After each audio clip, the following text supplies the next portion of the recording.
Bismillahirrahmanirrahim. Bayanut talbis fi tashbihi hadhil munadharati bi musyawarati sahabati wa mufawadati salafi. Bayanut talbis, bayanut talbisi ini adalah penjelasan tentang kerancuan fi tashbihi hadhil munadharati, dalam serupanya diskusi-diskusi ini atau perdebatan-perdebatan ini bi musyawarati sahabati, diserupakan dengan musyawarahnya para sahabat, wa mufawadati salafi, dan perundingannya para salaf, ulama salaf atau generasi salaf soleh.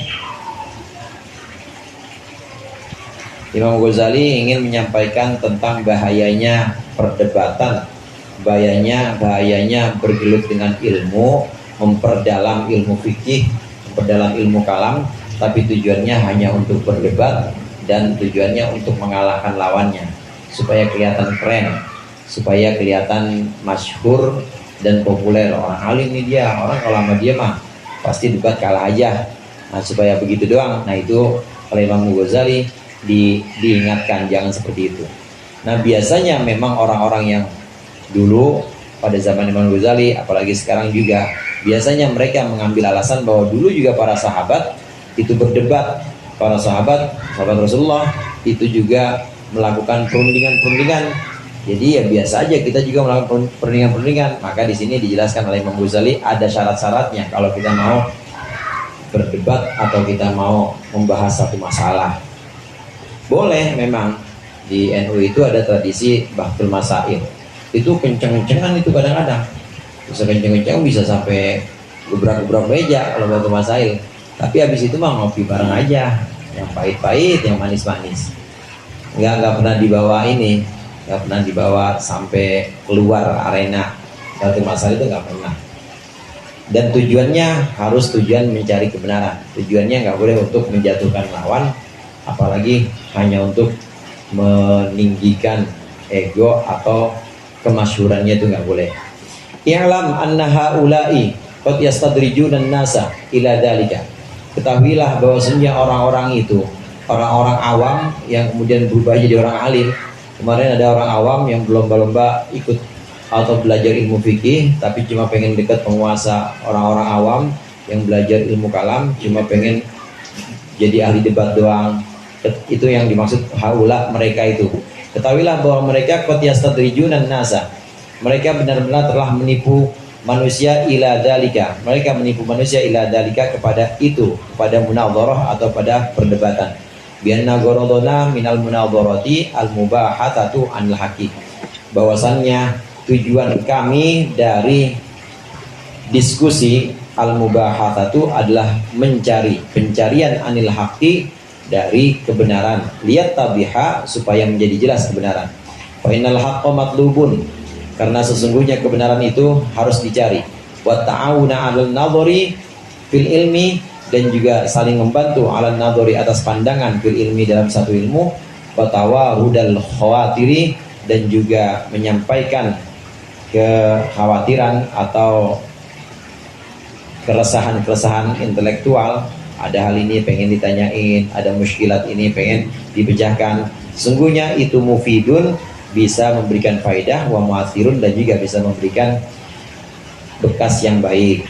Hakadha kana adatus sahabati, seperti itulah ada apa adatus sahabati, kebiasaan sahabat radhiyallahu anhum fi musyawaratihim, dalam musyawarah sahabat.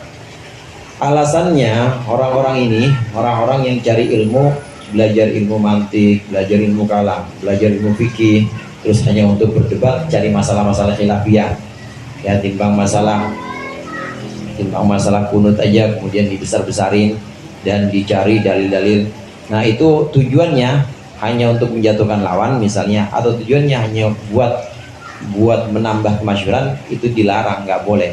Tapi mereka ini biasanya walaupun dilarang, mereka nanti akan ngambil dalil atau ngambil dasar, kita begini, ini mengikuti sahabat, kita berdebat seperti ini, berunding sampai ngotot-ngototan, ini mengikuti salaf soleh. Salaf soleh juga begitu. namanya mencari kebenaran, kita kan mencari kebenaran. Padahal yang tahu sih dia sama Allah doang ya. Kita kan mencari kebenaran, kita tidak mencari kemasyhuran, bukan. Alasannya selalu begitu. Alasannya selalu mencari kebenaran, karena kebenaran harus dicari, dan karena keresahan-keresahan intelektual atau kesulitan-kesulitan permasalahan yang ada sekarang, permasalahan fikih kah, atau permasalahan teologi atau kalam yang ada sekarang, ini butuh dipecahkan. Makanya kami berunding atau kami berdiskusi. Alasannya selalu itu. Apalagi di sini pakai bantalan atau pakai alasan sahabat. Sahabat juga dulu begitu, musyawarah. Sahabat juga dulu ngotot-ngototan, berunding. Ya kita juga begitu, ngotot-ngototan. Nah itu harus hati-hati. Nanti ada syarat-syarat yang harus dipenuhi ketika memang harus mau ngikutin sahabat. Kalau mau ngikutin sahabat harus memenuhi syarat-syarat yang nanti akan dijelaskan di sini. Nah, memang sahabat musyawarah. Ada contoh-contohnya di sini. Kata syawurihim fi mas'alatil jaddi wal ikhwati. Seperti musyawarahnya sahabat dalam masalah kakek dan juga saudara laki-laki. Wa haddi syurbil khamri, dan juga had atau hukuman meminum arak, wa wujubil gharami, dan kewajiban denda alal imami, atas imam, atas pemimpin, idza akhta'a, ketika dia salah memberikan keputusan. Kama nukila, sebagaimana keterangan yang dinukil, min ijhadil mar'ati. Ijhad itu aborsi. Min ijhadil mar'ati, yaitu aborsinya seorang perempuan, dia menggugurkan janinaha, akan janinnya, khaufan min umaro, karena takut kepada Sayyidina Umar radhiyallahu an. Wa kama nukila min masailil faraidi, dan sebagaimana keterangan yang dinukil dari masalah-masalah faraid, wa ghairiha, dan lain-lain. Wa manukila ani Syafi'i, dan seperti keterangan yang dinukil dari Imam Syafi'i, wa Ahmad wa Muhammad bin Al-Hasan, dari Imam Ahmad dan Imam Muhammad bin Al-Hasan, wa Malikin wa Abi Yusufa, dan Imam Malik wa Abi Yusufa, dan Abu Yusuf. Ini Muhammad bin Hasan, ini muridnya Imam Abu Hanifah. Imam Abu Hanifah itu artinya, nama aslinya Nu'man bin Thabit. Punya murid yang paling pintar namanya Muhammad bin Hasan. Muhammad bin Hasan pernah belajar juga kepada Imam Malik kurang lebih 2 tahun. Nah di situ ketemulah Muhammad bin Hasan Asy-Syaibani.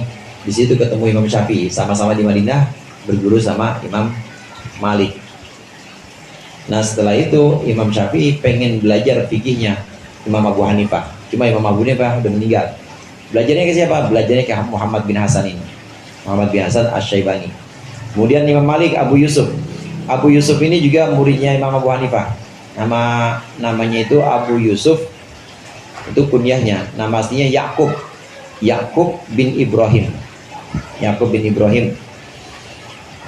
Ini juga muridnya Imam Abu Hanifah. Wa ghairihim, dan juga yang lain-lain dan lain-lain minal ulama rahimahumullah, dari kelompok orang alim, semoga Allah merahmati mereka. Alasannya selalu seperti itu, ngikutin para sahabat. Sahabat juga selalu musyawarah. Ya kita musyawarah lah, diskusi, debat dikit-dikit, ya kenceng-kencengan dikit, kita ngikutin sahabat seperti itu. Apakah benar sahabat itu bermusyawarah? Benar. Ada beberapa masalah, kasus yang memang sahabat musyawarah, karena itu tidak ada di Al-Quran dan tidak ada di hadis. Waktu Rasulullah masih ada, gampang, tinggal datang aja, tanya sama Rasulullah, ya Rasulullah maksud ayat ini apa? Langsung tanya, ada sumbernya. Nah begitu Rasulullah wafat, maka tidak ada tempat bertanya. Sahabat musyawarah, sahabat berdiskusi juga untuk memecahkan permasalahan-permasalahan yang saat itu ada. Kasusnya ada, tapi belum pernah ada contohnya di zaman Nabi.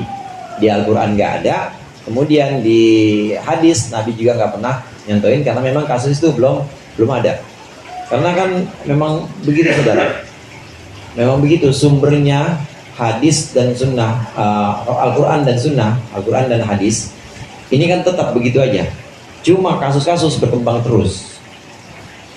Lalu bagaimana? Harus menggunakan dalil-dalil selain Quran hadis, menggunakan ijma. Ijma ini mungkin dalam Al-Quran nggak ada, dalam hadis nggak ada, tapi dalam ijma ulama, baik ulama kalangan sahabat, seperti musyawarah yang sedang kita bahas di sini, ijma para sahabat, ulama-ulama kalangan sahabat, atau ulama kalangan tabi'in, atau ulama kalangan tabi'ut tabi'in. Itu harus kita lihat contoh-contohnya, meskipun itu nggak pernah diajarkan Nabi. Contoh yang ada di, sering kita lakukan ini, contoh yang ada di generasi sahabat yang merupakan ijtihadnya sahabat dan ijma'nya sahabat, itu tarawih. Ini sering kita bahas. Tarawih itu Nabi nggak pernah sampai 20 rakaat. Nabi tarawih ya cuma 8 rakaat. Itu juga cuma malam 23, 24, 25, 3 malam itu doang. Nggak pernah sampai ini, nggak pernah sampai 20 rakaat. Hadisnya hadis Aisyah. Memang ulama banyak yang, ya ulama banyak yang berpendapat, mayoritas, bahwa hadis Aisyah ini hadis tentang sholat witir. Ya, hadis tentang sholat witir. Jadi Nabi sholat 8 rakaat, habis 8 rakaat ditutup 3. Witir itu kan maksimal 11, saudara. 8 tambah 3 berapa? 11. Hadisnya Aisyah ini adalah hadis witir. Sholat malam Rasulullah witir, bukan sholat tarawih. Jadi nggak bisa dijadikan dalil sholat tarawih bahwa tarawih itu ada yang 11, nggak bisa. Di mana-mana di dunia cari dah. Cuma Indonesia doang sholat tarawihnya 8 tambah witir. Orang ijma, udah ijma ulama itu 20. Sebelum 20 itu pernah 30. Pada zaman Umar bin Abdul Aziz, Sayyidina Umar 20, dan sahabat-sahabat diem. Ijma itu bisa melalui musyawarah, bisa juga melalui diemnya para sahabat. Kalau sahabat diem berarti oke, nggak ada yang protes dan memang dilaksanakan. Sayyidina Umar menetapkan itu 20 untuk meramaikan malam Ramadan. Dicari bacaan yang paling enak dari generasi sahabat saat itu, pada jamaah rame-rame di Masjid Nabawi. Kemudian setelah Sayyidina Umar, Sayyidina Utsman melaksanakan itu juga 20 juga. Kemudian setelah itu Sayyidina Ali melaksanakan itu juga 20 juga. Artinya meskipun nggak ada perdebatan dan nggak ada musyawarah, Sayyidina Umar ijtihad, yang lainnya diam, berarti setuju. Dan itu ijma, namanya ijma sukuti, ijma diam, ijma dalam bentuk diam dan setujunya sahabat atau ulama-ulama saat itu. Ada yang bentuknya seperti ini. Nah, ada yang musyawarah juga. Nah, musyawarah sahabat ini juga merupakan satu ijma. Diperoleh kesepakatan, maka kesepakatan yang namanya ijma. Ijma'nya ulama. Ulama siapa? Ulama kalangan sahabat. Yang 4 itu kan ulama semua. Yang 4 itu Sayyidina Abu Bakar, Umar, Utsman, Ali bin Abi Thalib, itu ulama semua. Belum lagi yang lain-lain.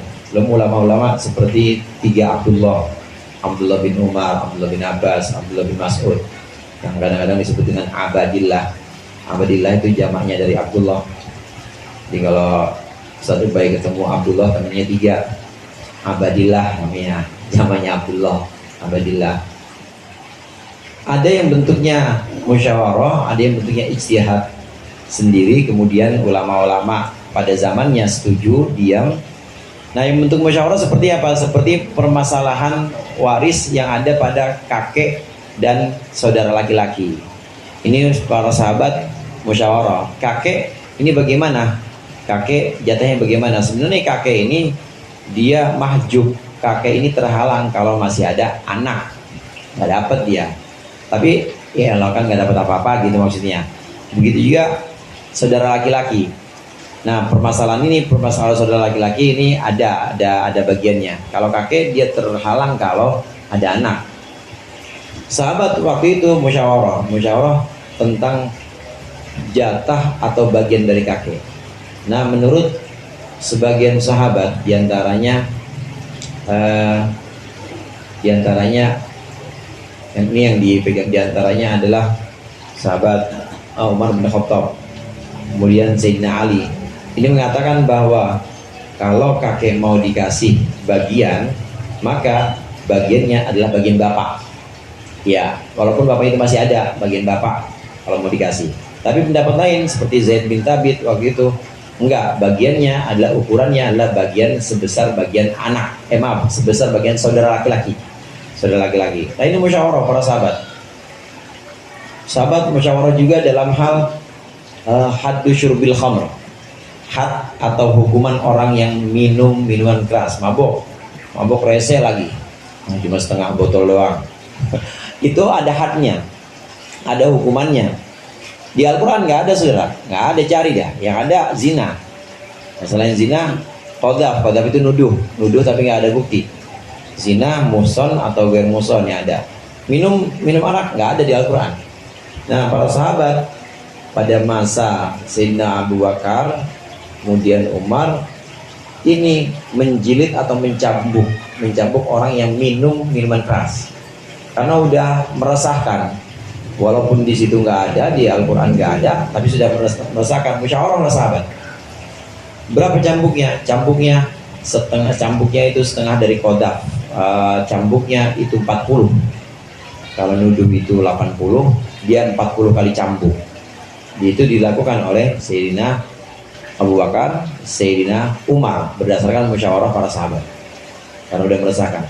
Sayyidina Utsman nambah lagi 80 orang yang minum keras, karena makin banyak nggak ada jira-jiranya, nggak ada kapoknya, makin banyak 80.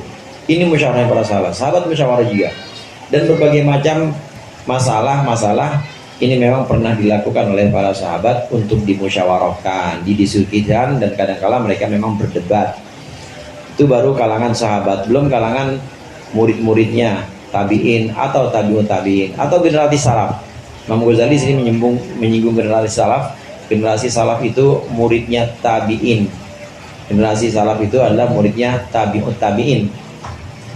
Contoh sahabat Sayyidina Ali, sahabat. Muridnya namanya tabi'in. Hasan al Basri ini tabi'in, karena nggak ketemu Nabi Muhammad. Ini muridnya Sayyidina Ali, Hasan al Basri, atau mengalami masa setelah Sayyidina Ali, Hasan al Basri. Kemudian bawahnya lagi tabi'ut tabi'in, bawahnya tabi'ut tabi'in lagi, generasi setelahnya namanya salaf. Nah, di situ ada Imam Malik ini muridnya tabi'ut tabi'in. Walaupun ada yang mengatakan Imam Malik dan Imam Abu Hanifah itu tabi'ut tabi'in, bukan muridnya tabi'ut tabi'in, tapi tabi'ut tabi'in. Nah, setelah itu generasi salaf. Nah, mereka para generasi salaf, para sahabat juga berdiskusi, berdebat.